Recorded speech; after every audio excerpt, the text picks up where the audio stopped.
जय हो छठी मैया। नमस्ते दोस्तों, अगर मेरा छठी माई का गीत आपको अच्छा लगे, प्यारा लगे तो लाइक और सब्सक्राइब करना ना भूले।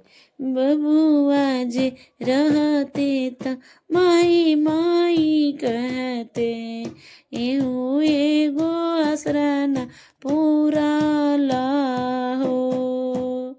बबुआ जे रहते त माई माई कहते हो, एहू एगो आसरा ना पूरा हो।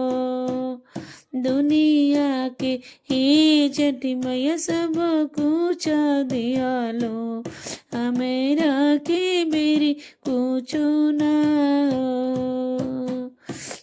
दुनिया के हे छठी मैया सब कुछ दियालो, हमारा के रे कुछ ना हो।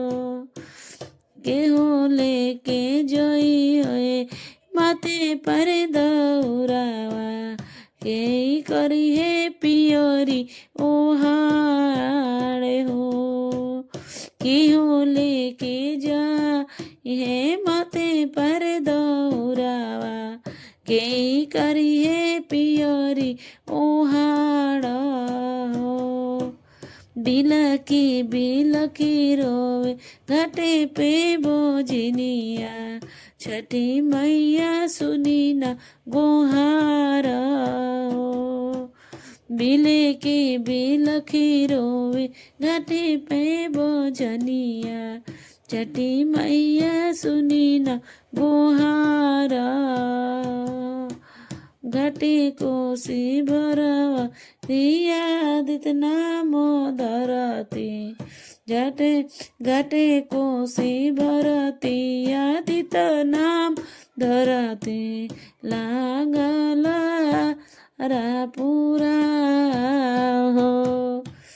दुनिया की ही छठी मैया सब कुछ दियालो, हमारा के मेरी पूछो ना जुरे। सबे बारते करते रा कोसी के भरतारा, देखी नैना डरे हम रलोरा। सबे भारत करते रह कोसिया की भरत रह, देखी नैना डरे हम लोरा। हंसी हंसी दुनिया कहेला बजनिया, सुने ना पवन ला तोड़ा। हंसी हंसी दुनिया कहता बजनिया, सुने ना पवन हो तो अरुण बिहारी और करीले।